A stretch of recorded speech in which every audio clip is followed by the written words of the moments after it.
सीसामऊ उपचुनाव में आज शक्ति प्रदर्शन प्रत्याशी द्वारा किया गया, जिसमें दिग्गज नेताओं ने भाग लिया। इस वक्त हमारे साथ बात करने के लिए मौजूद हैं उत्तर प्रदेश सरकार में पूर्व उप मुख्यमंत्री दिनेश शर्मा, जो कि अब राज्यसभा सांसद है। दिनेश जी, आप यहाँ पर आए हैं, एक तरीके से शक्ति प्रदर्शन था, सभी दिग्गज नेता यहाँ पे दिखे। सीसामऊ सीट जो है कितनी इंपॉर्टेंट है आपके हिसाब से? देखिए, 9 की 9 सीटें भाजपा की झोली में जाएंगी। कांग्रेस ने चुनाव से पहले अपनी हार मान ली है। सपा जो अफवाहों का सरगना और उनकी रणनीति में होता था, वो अफवाहों का बाजार गर्म करने में अब की नाकाम होगी। अब की बटेंगे नहीं, डटेंगे, इसके नारे के साथ भाजपा आगे है। डटेंगे और सबको मिलाकर डटेंगे और एक एक बूथ का कार्यकर्ता निकलेगा और ये चुनाव निश्चित रूप में सपा की अब तक की सबसे बड़ी हार होगी, क्योंकि कांग्रेस तो चुनाव छोड़कर, मैदान छोड़कर भाग चुकी है। इसलिए अब ये बीजेपी के कार्यकर्ताओं का जो जोश है वो देखने लायक है।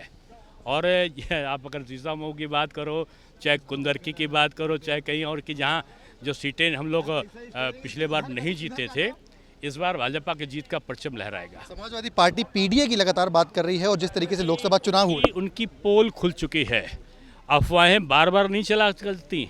लोकसभा में जो उन्होंने आरक्षण का और जो उन्होंने जो है संविधान के खतरे की बात करी थी, राहुल गांधी जी ने जाके अमेरिका में पोल खोल दिया कि आरक्षण को ख़त्म कौन करना चाहता है। उन्होंने स्वयं बता दिया कि कांग्रेस जो है एक समय बाद इसको हटा देगी। बीजेपी ने तो संविधान में जो आरक्षण का प्रमोशन था उसे लागू किया है। और मोदी जी ने कहा है जो बाबा साहब अम्बेडकर जी का जो संविधान की रचना है उसके अनुसार हम काम करेंगे। आज इसी बात का चुनाव है। ये सपा की अफवाहें और बीजेपी का काम, इन दोनों के बीच में चुनाव है। दिनेश जी, आप जिस अफवाहों के बारे में बोल रहे हैं, गलत मैसेज गया लोकसभा चुनाव में, आपको लगता है कि जो आप लोग हैं ग्राउंड पे जाकर उन अफवाहों को खत्म करने का काम करेंगे? कैसे स्टार्ट? देखिए, ये अपने आप खत्म हुआ है, इनके कृत्यों से खत्म हुआ है, इनके अपराधों से खत्म हुआ है, इनके जो प्रत्याशी अपराधों को शरण देने वाले लोगों हैं उनका चयन से ये खत्म हुआ है। और इसकी हताशा का संकेत सबसे बड़ा यही है कि कांग्रेस बगैर चुनाव लड़े भाग गई और वो इसको पता है कि चुनाव हम जीतेंगे नहीं, इसलिए हार का तमगा उसके ऊपर ना आवे, केवल सपा पे आवे, इसके लिए वो भाग गए हैं। और ये इंडी नहीं, ये जली हुई भिंडी है। भिंडी में नमक नहीं है, यानी कार्यकर्ता नहीं है।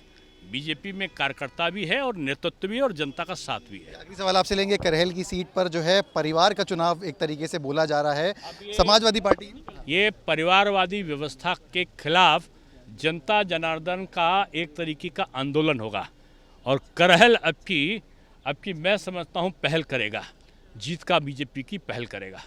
बहुत बहुत धन्यवाद हमसे बात करने के लिए। ये थे उत्तर प्रदेश सरकार के दिग्गज नेता दिनेश शर्मा, जिनका कहना है कि करहल की जो सीट है वो आगाज़ करेगी और अपने आप में एक गेम चेंजर होगी।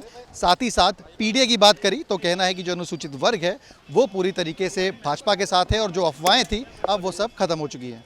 वीडियो जर्नलिस्ट शुभम शुक्ला के साथ सिमर चावला, कानपुर।